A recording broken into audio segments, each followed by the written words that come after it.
जी वकील साहब, बहादुरगढ़ में एक तो रैंप की गलियों के अंदर रैंप इतने बने हुए हैं और साथ में उनके पत्थर भी गाड़ देते हैं और सरिये भी गाड़ देते हैं ताकि आने जाने वाले का दिक्कत हो। और गली इतनी संकरी है, ऐसी भीड़ी गलियां हैं और दूसरी गाड़ी निकल नहीं सकती, ऑटो भी नहीं निकल पाती।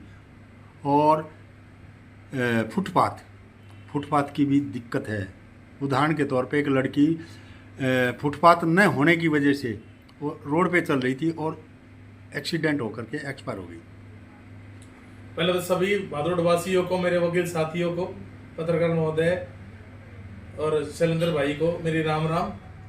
तो बड़ा अच्छा एक मुद्दा कई दिन से थोड़ा सा गरमाया हुआ है कि जो फुटपाथ से रिलेटेड काफ़ी समय से भादुगढ़ में एक पुलिस वाले की तरफ से कुछ कार्रवाई की जा रही थी और उसकी वीडियो बनाने पर उसकी यहाँ से बदली करी गई है। तो मैंने भी पिछले काफ़ी समय से थोड़ा सा जो मैं देख रहा हूँ सामाजिक ताना बाना जो भी है कि फुटपाथ और रैंप्स, जिसकी वजह से हर आदमी आज परेशान है। मैं भी खुद भी इस परेशानी में हूँ क्योंकि गलियों में बड़ी समस्या है आज के समय। बहुत से लोग रैंप अपनी गलियों में निकाल देते हैं, साथ में सीवर का ढक्कन भी बाहर गलियों में बना देते हैं, जिसकी वजह से, क्योंकि आज का समय सब आदमी गाड़ी ले रहे हैं तो गाड़ियों की संख्या भी बढ़ती जा रही है और रैंप्स की भी संख्या बढ़ती जा रही है। तो ये बहुत बड़ी समस्या हमारे शहर के लिए बन गई है। तो इस पे मैं अपने भादुगढ़ की कमेटी का ध्यान आकर्षित करना चाहता हूँ, जो काफ़ी लंबे समय से वो सो रहे हैं, तो उनकी नींद थोड़ी खोलना चाहता हूँ। वो कुंभकर्ण की नींद से जागे और कुछ शहर के सौंदर्यीकरण करे। और जिसमें हमें भादुगढ़ में सबसे पहले तो फुटपाथ चाहिए। आप हैरान रह जाएंगे, किसी भी रोड पर भादुगढ़ के कहीं भी फुटपाथ नहीं है। और ये इतनी बड़ी समस्या है जो आपको हमें झेलनी पड़ती है, क्योंकि फुटपाथ ना होने के कारण आपको, हम सबको रोड पे चलना पड़ता है और जिसकी वजह से बहुत सी पीछे दुर्घटना भी हुई है। मैं खुद पीछे भी मैंने कई वीडियो में बताया कि विजय स्कूल के बच्चे, विजय स्कूल हमारे घर के पास पड़ता है, तो उसकी वजह से पीछे एक लड़की की मृत्यु इसी कारण से हुई कि फुटपाथ ना मिलने की वजह से, रोड पे चलने की वजह से। और ये घटना किसी के साथ भी हो सकती है। फुटपाथ अगर हमारे चलने के लिए नहीं दी जाए तो हमारा राइट है, कॉन्स्टिट्यूशनल राइट है। There should be a specific footpath should be given जिसपे आदमी चल सके, ना कि रोड पे चले। रोड तो चलने के लिए, व्हीकल चलने के लिए होता है। तो कमेटी जाके इस चीज से सिर्फ अपनी वोट की राजनीति तक ना रुके, उससे भी आगे काम करके दिखाएं बढ़ के। इसमें बहुत लोग नाराज नहीं, बहुत लोग खुश होंगे कि उनको फुटपाथ मिला, वहां पेड़ लगाए जाएं। रेलवे रोड पे इतने पेड़ होते थे जो बहुत सारे गिर चुके हैं और बिल्कुल सूना लगता है रेलवे रोड। साथ में जो बहुत बड़ी समस्या रैंप्स की हो गई हमारे भादुगढ़ शहर में, जो लोगों को समझनी पड़ेंगी। और ये जो रैंप की वजह से परेशानियां बढ़ती जा रही हैं, आपस में लड़ाइयां, इवन इतनी छोटी छोटी चीज, रैंप्स पे, नालियों पे आपस में मर्डर भी हो जाते हैं। तो ये जो चीजें हैं, हम इससे बढ़ के समाज में ऐसा सिस्टम लाना चाहिए कि रैंप जो है उनको खत्म कर रैंप छोटे बनाकर, प्रॉपर रूल्स जो कमेटी के हैं उनको फॉलो कर और अगर कमेटी उन चीज को फॉलो नहीं करती है तो उसके खिलाफ हम आगे एक्शन अपने, चाहे हमें पीआईएल में जाना पड़े, हाईकोर्ट जाना पड़े, हम उस चीज के लिए तैयार हैं। क्योंकि काफी समय हो गया है, मैंने भी पीछे कई बार ये मुद्दा उठाया तो कई आदमी ने बात कह दी, इससे गरीब आदमियों को नुकसान होगा अगर फुटपाथ बनता है तो मेरी तो सरकार से यही रिक्वेस्ट है, कोई आदमी बेरोजगार है तो उसके काम के लिए उसकी स्पेशल जगह बनाए। सब्जी मंडी है, फल मंडी है, या कोई जगह निर्धारित करें ताकि गरीब आदमी अफेक्ट ना हो, पर आम आदमी भी अफेक्ट ना हो। मैं ये कहना चाहूंगा। बहुत अच्छा एचएल सिटी में सिस्टम देखा मैंने। अशोक अहलावत जी एडवोकेट है मेरे साथ, एचएल सिटी के प्रधान भी हैं, बड़े भाई हैं मेरे। तो एचएल सिटी में प्रधान रहते हुए मैंने दिखाया, उन्होंने एचएल सिटी का एक दिन दौरा करवाया तो बताया हम यहाँ पे किसी का रैंप्स बनाना अलाउड करते ही नहीं है। तो इतना सुंदर लगता है शहर, और नहीं तो रैंप्स बनने की वजह से इतनी असुविधा होती है। उसका भी छोटा सा एक उदाहरण बताऊंगा आप लोगों को। मैं और एक मेरे दोस्त हैं, वो ऑफिसर हैं, तो हम दोनों गाड़ी में अपने भादुगढ़ से एक अपने बहुत अच्छी कॉलोनी है बस स्टैंड के पास, मॉडल टाउन से निकल रहे थे। तो वहां पर एक भाई ने सीवर बनाकर और साथ में इतने बड़े बड़े सरिया लगा रखे। गली के अंदर तो ऑथराइज ही नहीं है।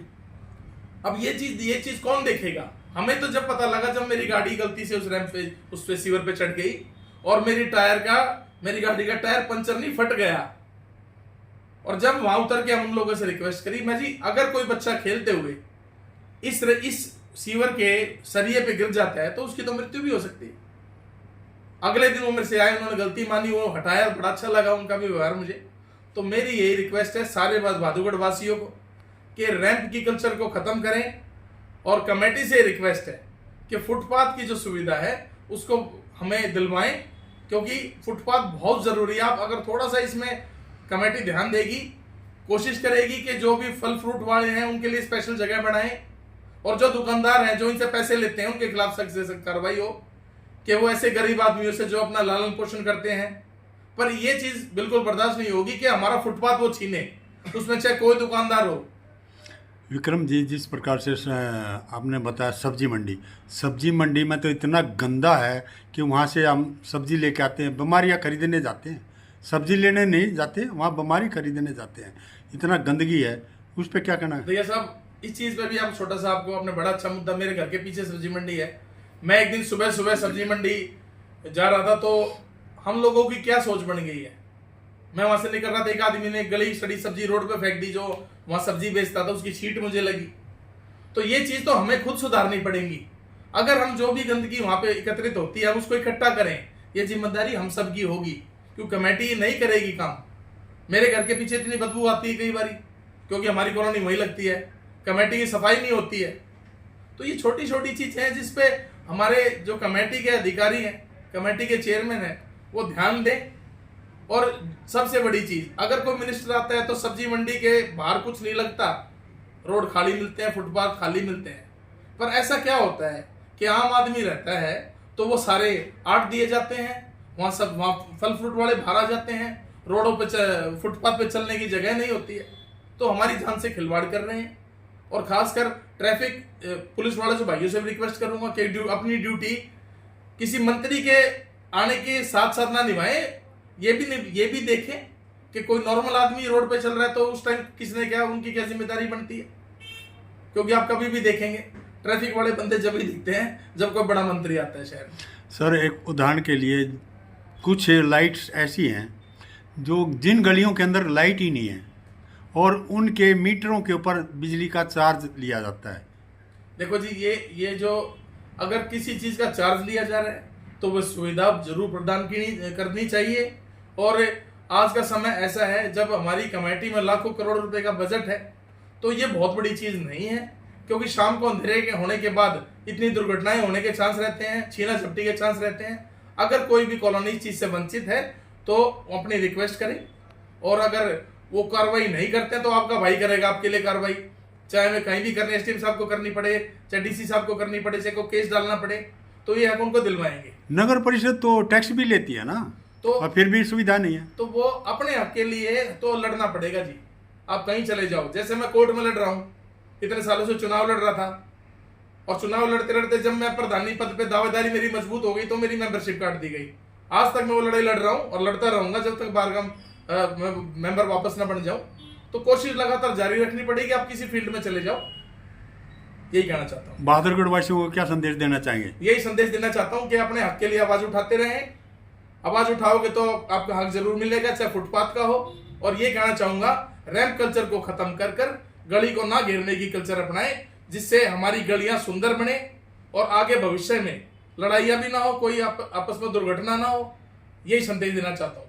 धन्यवाद।